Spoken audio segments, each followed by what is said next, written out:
الحمد لله رب العالمين الحمد لله رب العالمين والصلاة والسلام على أشرف الأنبياء والمرسلين نبينا محمد وعلى آله وأصحابه أجمعين. أعوذ بالله من الشيطان الرجيم. بسم الله الرحمن الرحيم.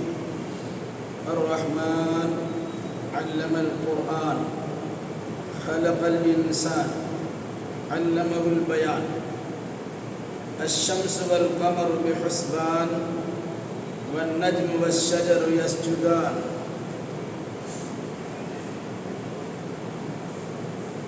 اس سورہ کا نام ہے سورہ رحمان. اللہ کے ناموں میں سے ایک اہم نام الرحمن ہے. اس سورہ کے پہلی ہی آیت میں لفظ الرحمن آیا ہے اور اسی لفظ رحمان کو اس سورہ کا نام دیا گیا. یہ سورہ مکی ہے اور مضمون سے اندازہ ہوتا ہے کہ مکہ کے درمیانی ایام میں یعنی مکہ کے درمیانی دور میں ہجرت کے 6 سال کے بعد یہ نبوت کے 6 سال کے بعد اس سورہ کا نزول نبی بنائے گئے اس کے 6 سال میں یا اس کے بعد میں اس سورہ کا نزول. اس سورہ کا خاص اور مرکزی مضمون انسان اور جنات کو خبردار کیا گیا اور اللہ نے قدرت کے بہت سارے کرشمہ شادیوں کا تذکرہ کیا. اپنی نعمتوں اور انعامات کا تذکرہ کرنے کے بعد 31 مرتبہ انسان و جنات سے کہا ہے تم اپنے رب کی کن کن نعمتوں کو جھٹلاؤ گے اور اپنے رب کے کن کن کمالات قدرت کا انکار کرو. گویا شکر کرنے کی تعلیم دی گئی اور ناشکری کرنے سے منع کیا.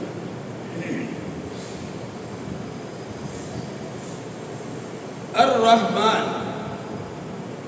رحمان رحم سے بنا راحمین رحم. رحم کا معنی ہوتا ہے مہربانی کرنا شفقت کرنا. اللہ کی ایک صفت رحیم بھی ہے ایک صفت رحمان بھی ہے. اور آپ بسم اللہ پڑھتے تو کہتے ہیں بسم اللہ الرحمن الرحیم. دونوں صفتوں کی الگ الگ خصوصیات ہیں. صفت رحمان سے اللہ تبارک و تعالیٰ کی عام رحمتوں کا تذکرہ ہے اور صفت رحیم سے اللہ کی خاص رحمتوں کا ذکر کیا ہے. عام رحمتوں سے مراد کہ اللہ تبارک و تعالیٰ رحمان ہے بڑا رحم کرنے والا ہے. وہ انسان پر بھی رحم کرتا ہے جنات پہ بھی رحم کرتا ہے دیگر مخلوقات پہ بھی رحم کرتا ہے. اچھے انسان پر بھی رحم کرتا ہے برے انسان پر بھی رحم کرتا ہے. اس کے لیے اللہ نے اپنے لیے صفت رحمان کو خاص کیا جس کا معنی ہوتا ہے عام رحم والا. دوسری صفت ہے صفت رحیم. اس میں اللہ تبارک و تعالیٰ کی خاص رحمت کا تذکرہ ہے جو بطور خاص اللہ انسانوں میں سے خاص مسلمانوں پر رحم و کرم کرتا ہے. وہ ہے صفت رحیم. یہ کہا جاتا رحمان فی الدنیا و رحیم فی الآخرہ. دنیا میں اللہ تبارک و تعالیٰ رحمان ہے اور آخرت میں اللہ رحیم ہے. اس طرح کی خصوصیات اللہ تبارک و تعالیٰ کے الگ الگ ناموں کے پائے جاتے ہیں. الرحمن عام رحم والا, الرحیم کمال رحم والا. اللہ کی صفت رحمانی کا تقاضا ہوا کہ دنیا کے سارے انسانوں کے رشد و ہدایت کے لیے بلکہ تمام عالم کے لیے ایک نبی کو بھیجا جائے جسے رحمت للعالمین کا شرف حاصل ہو. اور ایسے رحمت للعالمین پر ایسے قرآن کا نزول ہو جو ہدی للعالمین ہو، دنیا کے ساری دنیا کے لیے رہنمائی کا سامان۔ اس لحاظ سے اللہ نے کیا کہا؟ الرحمن، اللہ جو عام رحم والا ہے، علم القرآن، اسی نے قرآن کی تعلیم دی ہے، قرآن سکھلایا ہے۔ رسول اکرم صلی اللہ علیہ وسلم سے پہلے اور قرآن مجید کے نزول سے پہلے بہت سارے انبیاء تشریف لا چکے ہیں اور بہت ساری کتابیں بھی آسمان سے اتر چکی ہیں۔ 4 مشہور کتابوں کا نام قرآن نے ذکر کیا ہے، باقی صحیفوں، لفظ صحیفوں کے ساتھ صحف ابراہیم و موسیٰ، صحیفے کے نام کے ساتھ اس کا تذکرہ کیا، یعنی بہت ساری کتابچے، بہت سارے کتابیں نازل ہوئی ہیں، لیکن ان کا حال کیا تھا؟ کسی خاص قوم کے لیے، کسی خاص علاقے کے لیے، کسی خاص وقت تک کے لیے۔ لیکن اللہ تبارک و تعالیٰ نے صفت الرحمانی کا تذکرہ کرتے ہوئے قرآن مقدس سے متعلق کہا الرحمن علم القرآن۔ رحمان وہ ہے جس نے قرآن سکھلایا، چونکہ قرآن عام ہے، وہ ہر ایک کے لیے، کسی خاص خطہ کے لیے نہیں، صرف عرب کے لیے نہیں، عرب عجم سب کے لیے، کالے گورے سب کے لیے، بڑے چھوٹے سب کے لیے، عورت مرد سب کے لیے، اچھے برے سب کے لیے، جو اس سے فائدہ اٹھانا چاہے۔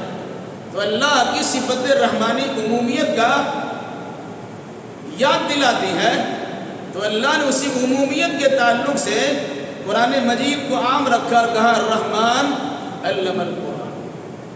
رحمان وہ ہے جس نے بار بار پڑھی جانے والی کتاب قرآن مقدس کا علم لوگوں کو عطا کیا۔ خلق الانسان، اسی رحمان نے انسان کو پیدا کیا، علمہ البیان، اور اسی رحمان نے انسان کو بولنا سکھایا۔ غور کیجئے گا، انسان کی تخلیق پر انسان کی تعلیم کو فوقیت دی گئی۔ پہلے تعلیم کا تذکرہ ہے، پھر تخلیق کا تذکرہ ہے۔ پہلے سیکھنے سکھانے کا ذکر ہے، پھر اس کی پیدائش کا ذکر ہے۔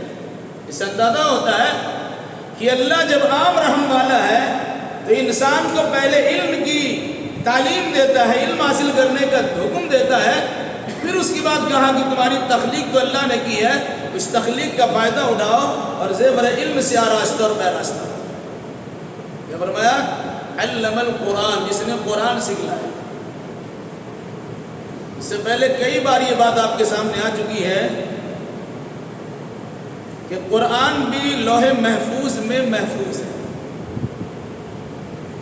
جب اللہ تبارک و تعالیٰ نے چاہا تو قرآن مجید کو نوٹ کروایا، لکھوایا، نقل کروایا، اور پھر اسے آسمان دنیا کے بیت العزت میں رکھا۔ پھر وہاں سے 23 سال کی مدت میں تھوڑا تھوڑا کر کے وقفہ سے قرآن مقدس کی ان تمام سورتوں اور آیتوں کو نازل فرمایا۔ مقصد کیا تھا؟ تھوڑا تھوڑا انسان قرآن پڑھے اور تھوڑا تھوڑا علم حاصل کرتا چلا جائے۔ ایک ہی بار پورا قرآن پڑھنے کے لیے دے دیا جائے تو انسان نہ اس کے بوجھ کو اٹھا سکتا ہے اور نہ پورے طور سے سمجھ سکتا ہے۔ اس لیے حالات کی مناسبت سے اللہ تبارک و تعالیٰ نے قرآن کو وقفہ سے تھوڑا تھوڑا کر کے نازل کیا تاکہ یاد کرنا بھی آسان ہو جائے اور سمجھنا اس کے مطابق بھی عمل کرنا بھی آسان ہو۔ علم القرآن، اسی اللہ نے قرآن کی تعلیم بھی قرآن سکھلایا۔ خلق الانسان، اور اسی اللہ نے انسان کو پیدا کیا۔ مطلب کیا ہوا؟ انسان اپنے مقصد تخلیق کو جاننے کی کوشش کرے تو اللہ کے قرآن کی تعلیم حاصل کرے گا کہ جس کے ذریعے سے اللہ کی عام رحمتیں ان پر برس پڑیں گی۔ خلق الانسان، اسی اللہ نے انسان کو پیدا کیا۔ علمہ البیان، اور اس اللہ نے انسان کو بیان سکھلایا، بولنے کی طاقت دی، قوت گویائی عطا فرمائی۔ انسان کی زبان کی کتنی قدر و قیمت اندازہ لگائیے، اگر کسی انسان کی زبان گنگ ہو جائے، وہ بولنے کی طاقت نہ رکھے۔ آج بہت سے لوگ پریشان ہیں، بچے 2-4 سال کے ہو گئے، بول نہیں پاتے، گنگا ہو گیا۔ اس انسان کو بولنے کی حقیقت سمجھ میں آتی ہے جس کے گھر میں نہ بولنے والا بچہ ہو یا نہ بولنے والا آدمی۔ بچہ ہی نہیں جوان ہوتا ہے، شوق لگتا ہے، کسی قسم کی ٹینشن اور فکر آ جائے، کبھی ایسا ہوتا ہے اس کا ماتھا کام نہیں کرتا، اس کی زبان بولنے کے لیے تیار نہیں ہوتی ہے، بہت ساری چیزیں انسان سوچ کے رکھتا ہے لیکن زبان سے اظہار نہیں کر پاتا۔ اللہ کی بہت بڑی نعمت ہے، اس لیے نعمت تعلیم اور نعمت تخلیق اور نعمت قوت گویائی کا تذکرہ ایک ساتھ کیا ہے کہ در حقیقت اللہ تبارک و تعالیٰ کی صفت رحمانی عام صفت کی خصوصیات ہے۔ کیا فرمایا؟ علمہ البیان، اسی اللہ نے بولنا سکھایا۔ کیوں بولنا سکھایا؟ مفسرین نے لکھا ہے ایک انسان بک بک بہت کرتا ہے، بیہودہ چیزوں اپنی زبان کا استعمال کرتا ہے، اپنی انرجی کو لاس کرتا ہے، خواہ مخواہ چیزوں کو بولتا ہی رہتا ہے، اتنا بولتا ہے کہ گھر کے لوگ بھی پریشان ہو جاتے ہیں۔ جہاں تک گھر والے کہنے پر مجبور ہے، جا بڈھا مسجد میں کھانستے رہو، گھر میں بیٹھ کے کیا کرتے؟ اتنا بولتا ہے۔ کوئی انسان جب بولنے پر آتا ہے تو بولتا ہی چلا جاتا ہے، نہ اسٹاپ، رکتا ہی نہیں ہے، بالکل بولتا چلا جاتا۔ اپنے بیگانے لوگ بھی اس سے پریشان ہو جاتے ہیں۔ کہا اپنی زبان کا استعمال صحیح کیجیے، خواہ مت بولیے، بولنے سے انرجی لاس ہوتی ہے، طاقت و توانائی میں کمی آتی ہے، آپ کا خون جلتا ہے، آپ کے اندر کی طاقت میں کمی واقع ہوتی ہے۔ اس لیے بولیے تو صحیح بولیے۔ کیا بولیے؟ علم القرآن خلق الانسان علمہ البیان۔ جس رحمان نے آپ کو قرآن کی تعلیم دی ہے، جس رحمان نے آپ کو صحیح سالم تخلیق کی ہے، اسی رحمان نے آپ کو بولنے کی طاقت دی ہے، تو قرآن بولیے، قرآن کا درس دیجیے، قرآن کی تعلیم دیجیے، قرآن کی تبلیغ کیجیے، قرآن کے معنی مطلب کو سمجھائیے، قرآنی احکام کو بیان کیجیے۔ یہی وجہ ہے کہ اللہ کے نبی صلی اللہ علیہ وسلم نے تو خود کو مبلغ بنا ہی تھا اللہ کی جانب سے، لیکن آپ کے سارے صحابی مبلغ تھے۔ جتنا اللہ کے نبی صلی اللہ علیہ وسلم سے سیکھتے تھے اتنا دوسروں کو سکھا دیا کرتے تھے۔ حکم کیا تھا؟ بلغوا عنی ولو آیا، پہنچا دو میری جانب سے اگرچہ ایک ہی بات۔ ایک آیت نفسی آپ نے سیکھی ہے، اسے پہنچا دی۔ ایک حدیث آپ کو معلوم ہے، اس کا درس دے دی۔ ایک صحیح بات آپ کو پہنچی ہے، دوسروں تک پہنچا دی۔ قوت گویائی کا یہ فائدہ ہونا چاہیے، مگر معاملہ کیا ہے؟ غلط چیزوں میں انسان کی زبان گز گز لمبی ہو جاتی، بکتا چلا جاتا، اور صحیح بات بولنے میں انسان گم پڑ جاتا، گم ہو جاتا، اس کی زبان ہی نہیں کھلتی۔ تو اللہ کی صفت، اللہ کی نعمت تخلیق کو اور اللہ کی نعمت تعلیم کو بروئے کار لائیے، اور جو قوت و گویائی آپ کو بخشی گئی ہے، جو نطق اور بولنے کی طاقت آپ کو دی گئی ہے، اس کا صحیح مصرف اور اس کا صحیح استعمال لیجئے اور لوگوں کے سامنے صحیح بات لیجئے۔ چنانچہ تمام انبیاء کرام علیہ السلام مبلغ تھے، بولتے تھے، لکھنے والے کم ہیں، بولنے والے زیادہ ہیں۔ لکھنے کا اثر تو پڑھنے لکھنے والوں پہ ہوتا ہے، بول کر تقریر کر کے زبان سے عام آدمی کو بھی سمجھایا جا سکتا ہے۔ اس لیے اللہ نے قوت گویائی کا تذکرہ خاص طور سے کیا ہے کہ رحمان نے انسان کو پیدا کیا، اس سے پہلے ہی قرآن سے متعلق تعلیم دے دیا، اور پیدا کرنے کے بعد صحیح سالم زبان عطا کی، قوت گویائی بخشی اور کہا کہ اپنی زبان کا صحیح استعمال کرو، قرآن کے ساتھ رطب اللسان رہو، قرآن پڑھنے پڑھانے کا مزاج بناؤ، قرآن کی تعلیم سے سروکار رکھو، قرآن کی تبلیغ کرنے کو اپنا اوڑھنا بچھونا بنا۔ ان نعمتوں کا تذکرہ کرنے کے بعد مزید نعمتیں آ رہی، کہا انسان کے فائدے کے لیے ساری چیزیں لگائی گئی ہیں، جیسے الشمس والقمر بحسبان، سورج اور چاند اپنے حساب سے چل رہے ہیں۔ سورج اور چاند بھی دو اللہ کی بڑی مخلوق ہے۔ آپ دیکھتے ہیں کہ آپ کے سروں پہ وہ جگمگا رہا ہے، آسمان سے بہت نیچا ہے اور زمین سے بہت دور ہے۔ 9 کروڑ 30 لاکھ میل کے فاصلے پر اس زمین سے سورج ہے، 9 کروڑ 30 لاکھ میل۔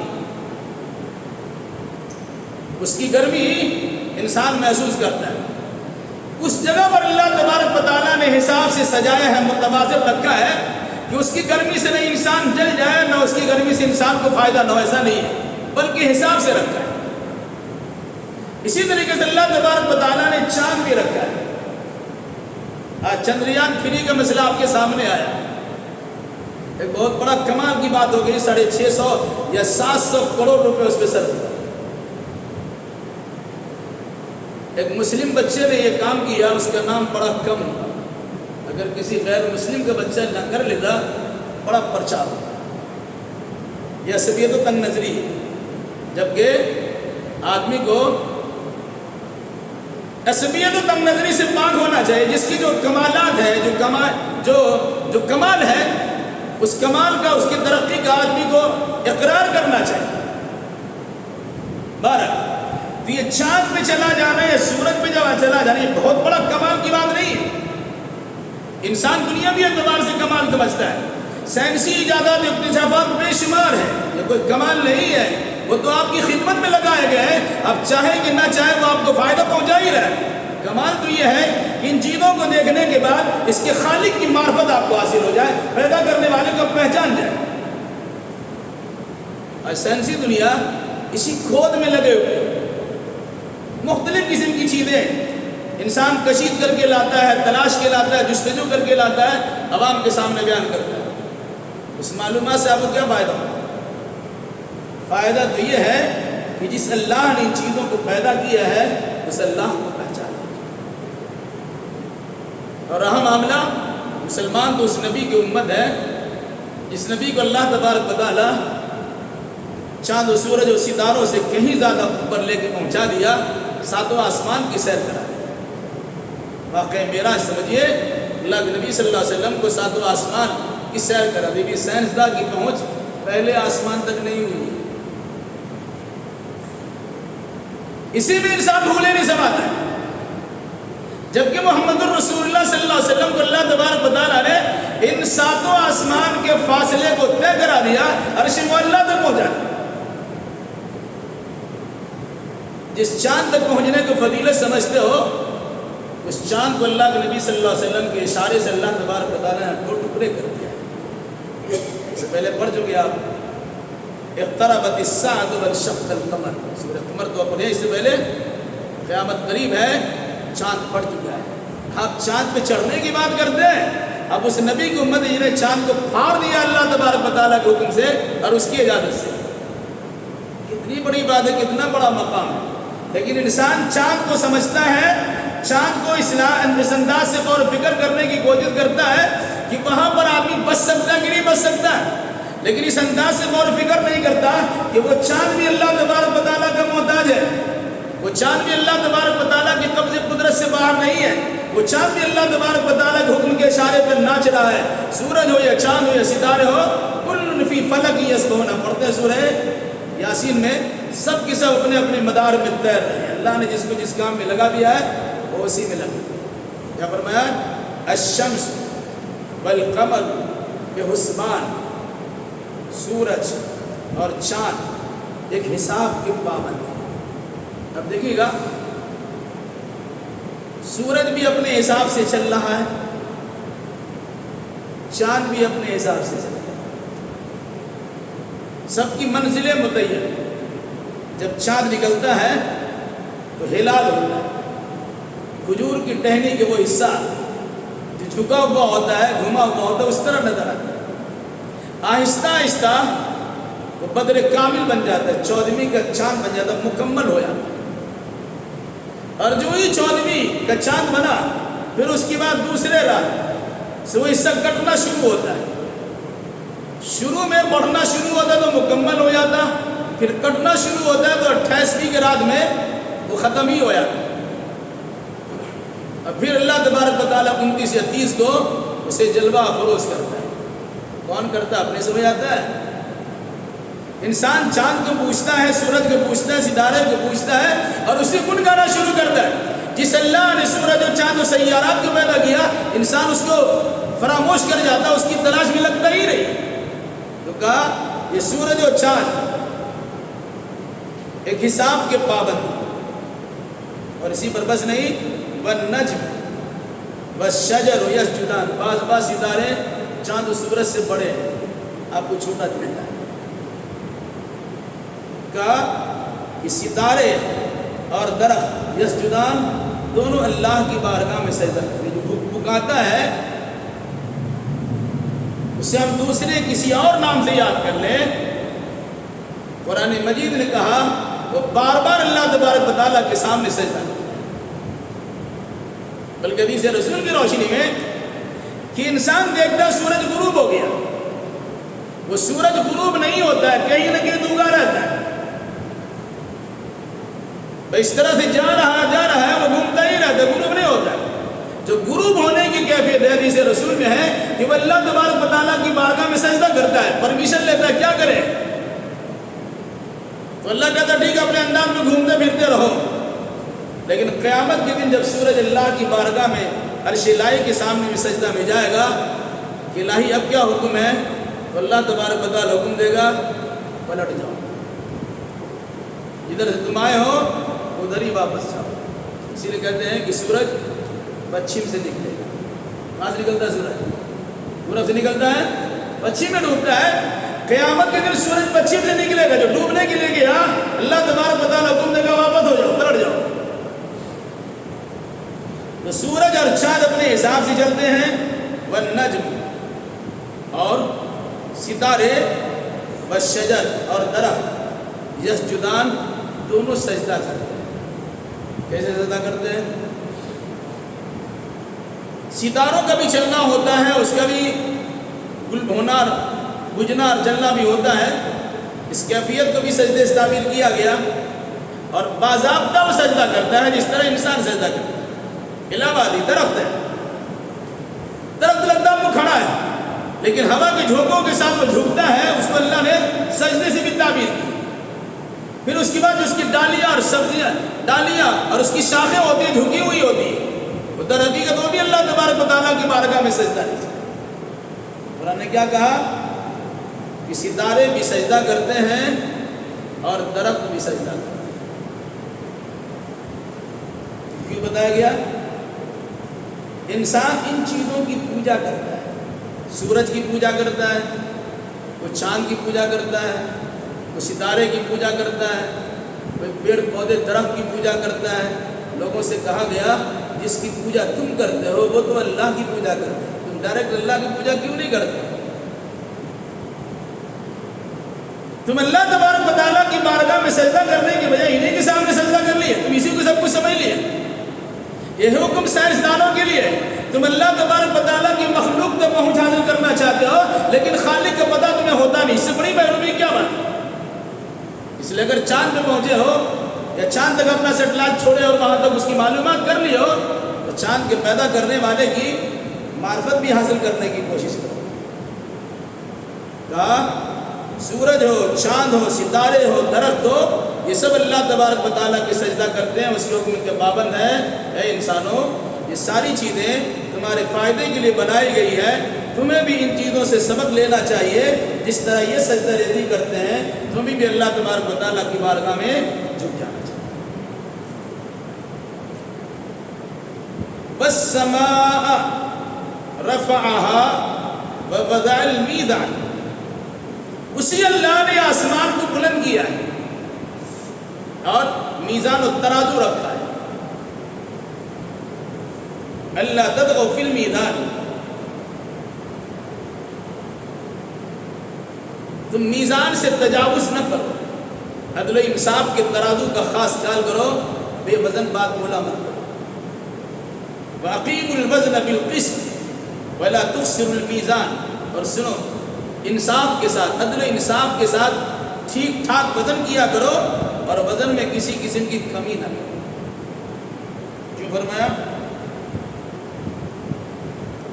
آپ کہیں گے کہ اچانک بات بدل جا رہی ہے،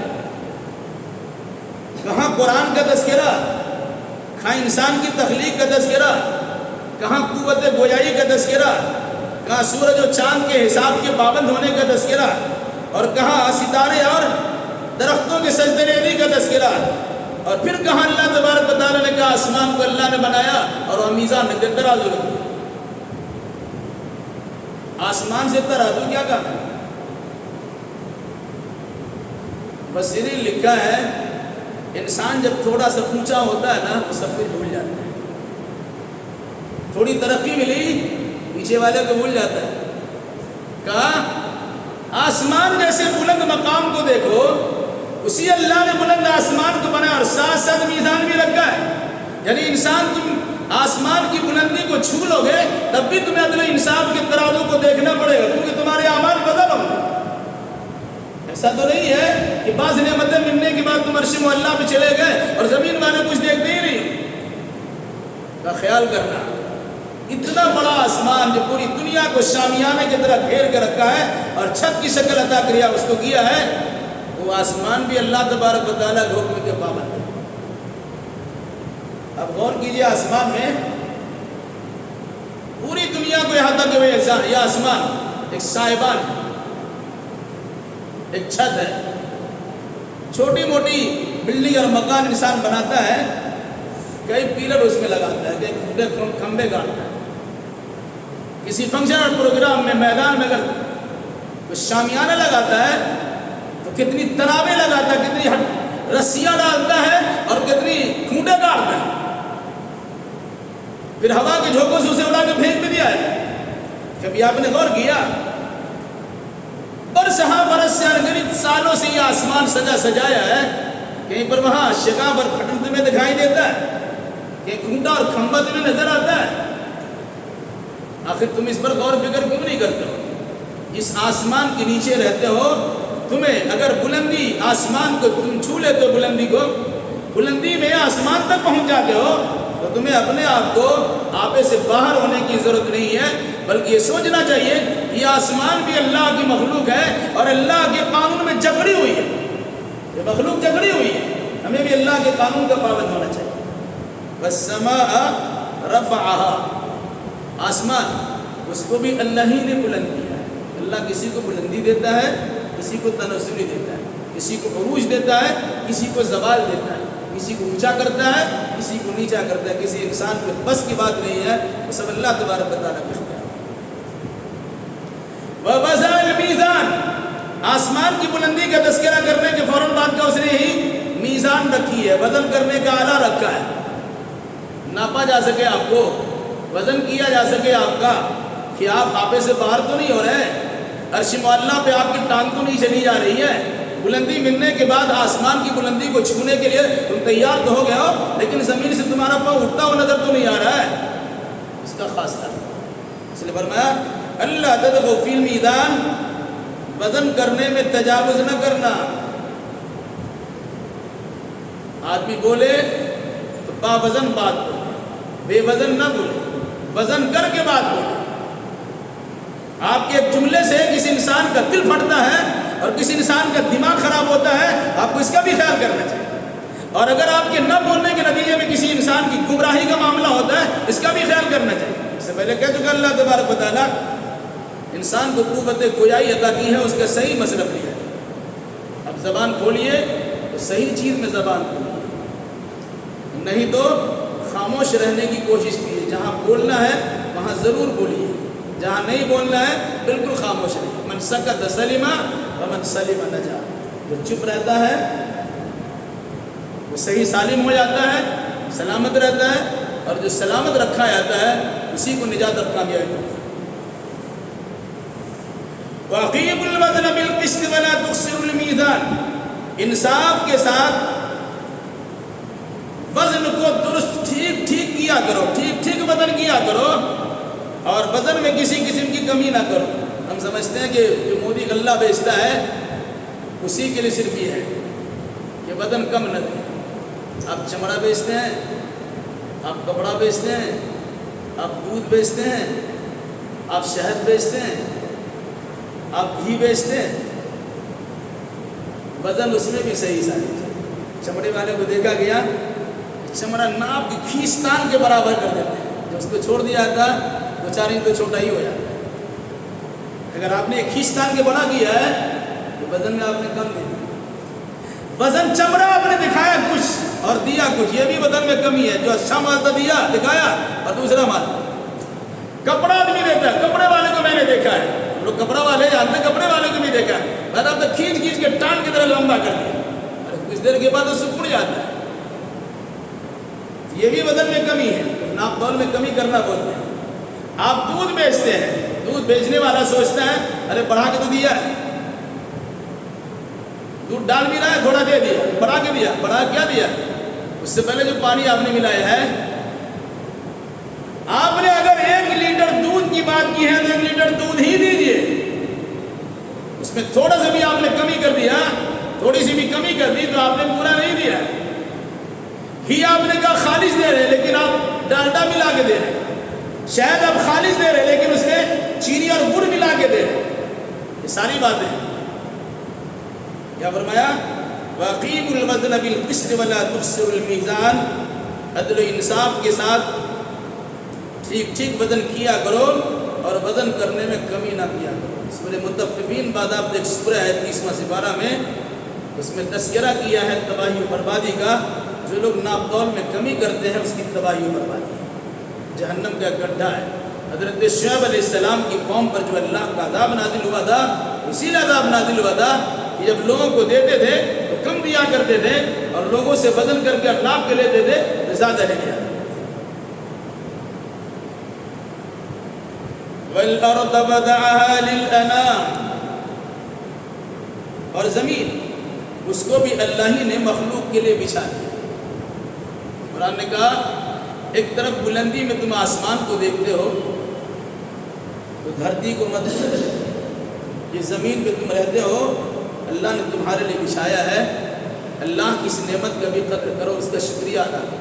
اب دیکھیے یہ زمین کیسی ہے, اسی زمین سے ہم پیدا ہوئے ہیں, اسی زمین میں ہمیں دوبارہ دفن کیا جائے, اسی زمین سے اٹھا کر اسی زمین پہ ہم کو رکھا بھی جائے. اس زمین پہ چلنا پھرنا ہمارا کیسا ہوگا؟ اللہ نے اپنے نیک بندوں کی پہچان بتلائی ہے, یمشون علی الارض ہونا وَإِذَا خَاطَبَهُمُ الْجَاهِلُونَ قَالُوا سَلَامًا. وہ زمین پہ بڑے نرمی سے چلتے ہیں اور کوئی جاہل ان سے جب الجھنا چاہتا ہے تو سلام کہہ کے گزر جاتے ہیں. وَإِذَا مَرُّوا بِاللَّغْوِ مَرُّوا كِرَامًا, جب لغویات کے پاس سے گزرتے ہیں تو بزرگانہ شان سے گزر جاتے ہیں, اس میں الجھتے نہیں. تو کہا یہ زمین جس پر تم رہتے ہو تمہارے رہنے سہنے کا انتظام کیا گیا, تمہارا مکان بنایا گیا, تمہارے لیے کاشتکاری کے سامان پیدا کیا گیا, کھیتی باڑی کیا گیا, غلے جات اگایا گیا, سب تمہارے اسی زمین سے ہے, اسی پہ تمہاری زندگی کا انحصار ہے. کبھی تم نے غور کیا اس زمین کو بھی اللہ ہی نے مخلوق کے لیے بچھا دیا. آسمان کو سائبان بنا دیا, چھت بنا دیا, اور زمین کو بچھونا بنا دیا. اس زمین پہ ہم رہتے ہیں اور اسی آسمان کے نیچے رہتے ہیں. بے شمار مخلوقات سے آسمان و زمین کو اللہ نے آراستہ پیراستہ کیا ہے. ہمیں ان تمام نعمتوں کا گن گانا چاہیے اور اللہ تبارک و تعالیٰ کا شکر ادا کرنا چاہیے. فیہا فاکہۃ والنخل ذات الاکمام, اس زمین میں میوہ جات ہے, پھل فروٹ ہے. والنخل بطور خاص کھجور ہے. ذات الاکمام کھول چڑھی ہوئی کھجور, اس پہ غلاف چڑھا ہوا ہے. کھجور پہ غلاف چڑھا ہوا دیکھا آپ نے, ایک ہلکی سی جھلی ہوتی ہے اس میں, کبھی کبھی چھلکا اسے اتار دیا تھا, کھاڑ دیا ہے تو نکال دیا ہے, وہ ہلکی سی جھلی, اس کا بھی تذکرہ ہے. گودا تو ہے ہی. کہا اس زمین میں اللہ تبارک و تعالیٰ نے بے شمار میوے جات اگائے ہیں, پھل فروٹ پیدا کیے ہیں. اور عرب کی سرزمین پر بطور خاص کھجور کے نخلستان ہیں, کھجور کے باغات ہیں, تو کھجور خوشے والے ہیں. اللہ کے نبی صلی اللہ علیہ وسلم کا معاملہ بخاری شریف کی کتاب الرقاع میں بیان کیا گیا. 2 چاند اور 3 چاند نظر آ جاتا تھا اور اللہ کے نبی صلی اللہ علیہ وسلم گھر میں چولہا نہیں آتا. اسی کھجور پر اور اسی پانی پہ گزر بسر ہوا. کھجور کے اندر طاقت و توانائی بھی ہے اور بہت ساری بیماریوں کا علاج بھی ہے اور اس کے علاوہ بہت سارے فائدے بھی ہیں. تو کہا یہ جو نخلستان ہے کھجور کے درخت ہے، تم غور کرو کہ اس میں کیڑے مکوڑے لگے، گرد و غبار لگے، اس مناسبت سے اللہ تبارک و تعالیٰ نے اس پر ایک کھول چڑھا دیا. اگر کھول پہ کچھ گرد و غبار پڑ گیا، آپ نے دھو دیا، گرد و غبار دھل گیا. اگر آپ نے کھول کے بغیر گرد و غبار کو دھونے کی کوشش کی تو اس کے مواد اور بوندیں بھی نکل جائیں گے. یہ اللہ تبارک و تعالیٰ انسان کے فائدے کے لیے بنایا. فرمایا اس زمین میں فاکہۃ میں وجات ہے، والنخل ذات الاکمام، کھجور کے درخت ہیں جو خوشے والے ہیں، غلاف والے کھجور ہے. کھجور پر غلاف چڑھا ہوا ہے، ایک طرح سے ہلکی سی پتی چڑھی ہوئی ہے، جھلی چڑھی ہوئی ہے، جو گرد و غبار کو پوچھنے کے لیے اور دھو کر صاف کرنے کے لیے معاون ثابت ہے. والحب ذو العصف والریحان، دانا ہے ذو العصف گھس والا، والریحان اور دانا ہے خوشبو والا، یا پھل اور پھول ہے خوشبو والا. اب دیکھ لیجیے بہت سا دانا ایسا ہے جس پہ کھول کے علاوہ ایک الگ سا وہ چڑھا ہوا ہوتا ہے جسے بھوسا ہم بولتے ہیں. اب دھان دیکھ لیجیے، دھان اس کا جب چھلکا اکھاڑتے نکالتے ہیں تو اندر میں چاول ہوتا ہے، یہ بھوسا والا ہے. اس کے علاوہ اور بہت ساری چیزوں کو دیکھ لیجیے آپ. چنا ہے، اس پر بھی چھلکا چڑھا ہوا ہے. اگر کسی پر چھلکا نہیں ہے تو وہ چھلکا ہے جو اس کے معاون ہے. وہ اس لیے ہے کہ گرد و غبار اگر لگ جائے تو دھو کے اسے صاف کر لیجیے، پوچھ کے اسے صاف کر لیجیے، اس کا کودا اس سے باہر نہیں آئے گا بلکہ وہ چیز محفوظ رہ جائے گی. اللہ نے فرمایا کہ وہ دانا و غلہ جو گھس والے ہیں اللہ نے وہ بھی تمہیں عطا کیا ہے، اور ساتھ ساتھ والریحان خوشبودار پھل بھی دیا ہے اور خوشبودار پھول بھی دیا ہے. اب الائچی کو دیکھیے، دار چینی کو دیکھیے، یہ خوشبودار چیز ہے. بعض پھلوں کو دیکھیے خوشبودار ہے اور پھول تو خوشبودار ہے. ان چیزوں کا تذکرہ کرنے کے بعد قرآن نے کیا کہا؟ فَبِأَيِّ آلَاءِ رَبِّكُمَا تُكَذِّبَانِ، اے انسان و جنات، تم اللہ کے اپنے رب کی کن کن نعمتوں کو جھٹلاؤ. آسمان سے لے کے زمین تک، پورب سے لے کے پچھم تک، اتر سے لے کے دکن تک، نیچے سے لے کے اوپر تک، دائیں سے لے کے بائیں تک، ساری نعمتیں اللہ تبارک و تعالیٰ کی ہیں. ان نعمتوں کے سہارے تمہاری زندگی گزرتی ہے. یہ ساری نعمتیں اللہ نے تمہارے فائدے کے لیے رکھی ہے. کیا تم اللہ تبارک و تعالیٰ کی نعمتوں کا انکار کرو گے اور اس کی ناشکری کر کے اپنے آپ کو جہنم رسید کر لو گے؟ اللہ تمہیں اپنے احسانات کو یاد دلاتا ہے اور اپنی نعمتوں کو یاد دلا کر تمہیں شکر گزار بنانا چاہتا ہے. اسی شکر گزاری کے جذبے کے تحت اللہ تبارک و تعالیٰ نے تمہاری تخلیق صحیح کی ہے، تمہیں قوت گویائی بھی عطا کی ہے اور تمہیں قرآن مجید کے علم سے آراستہ اور پیراستہ بھی کیا ہے. ادھر حقیقت اللہ تبارک و تعالیٰ کی صفت رحمانی کا صفت رحمانی کی بہترین مثال ہے. اس نے فرمایا فَبِأَيِّ آلَاءِ رَبِّكُمَا تُكَذِّبَانِ، اے انسان اور جنات، تم اپنے رب کی کن کن نعمتوں کو جھٹلاؤ. اعلیٰ نعمتیں بھی ہیں، اور لفظ اعلیٰ کا معنی ہوتا ہے کمالات قدرت، کرشمہ سادیہ جو اللہ تبارک و تعالیٰ کی ہے. کہا ان چیزوں کو تم جھٹلاؤ مت، انکار مت. ربکما کہہ کر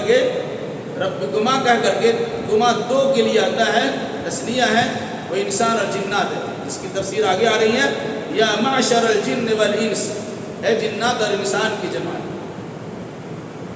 تو اللہ نے جنات کو بھی اور انسان کو بھی مخاطب کرتے ہوئے کہا یہ ساری نعمتیں ہم نے تمہیں عطا کی ہیں، کیا ان نعمتوں سے خالی رہ کر، ان نعمتوں سے عاری رہ کر، ان نعمتوں سے محروم رہ کر تم زندگی کی گاڑی رواں دواں کر سکتے ہو، زندگی گزار سکتے ہو؟ نہیں. جب نہیں گزار سکتے ہو تو اپنے خالق کی معرفت حاصل کرو، جتنی بھی اونچائی پہ چلے جاؤ اپنے اللہ کو مت بھولو۔ بس ایک سخن بند عاجز کی رہے یاد، اپنی اور اللہ کی حقیقت کو نہ بھولو۔ اس لیے قرآن مجید کی سورہ رحمان میں جس سورہ کو قرآن کی شان کہا جاتا ہے، 31 بار اللہ تبارک و تعالیٰ نے اس آیت کو فَبِأَيِّ آلَاءِ رَبِّكُمَا تُكَذِّبَانِ کو دہرایا ہے۔ لیکن سن لیجیے بات ختم۔ اللہ کے نبی صلی اللہ علیہ وسلم نے صحابہ کرام کے سامنے اس سورہ کی تلاوت کی۔ صحابہ کرام بڑے خاموشی سے سنتے رہے، کچھ بولے نہیں۔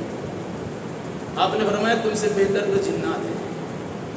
لگا ہے کہ ہم نے یہ سورہ جنات کے سامنے پڑھی تو جب بھی ہم کہتے تھے فَبِأَيِّ آلَاءِ رَبِّكُمَا تُكَذِّبَانِ، جنات کہا کرتے تھے لا بِشَيْءٍ مِّن نِّعَمِكَ رَبَّنَا نُكَذِّبُ وَلَكَ الْحَمْدُ، اے اللہ، اے ہمارے رب، ہم تیری کسی نعمت کا انکار نہیں کرتے، ساری تعریف تیری ہے۔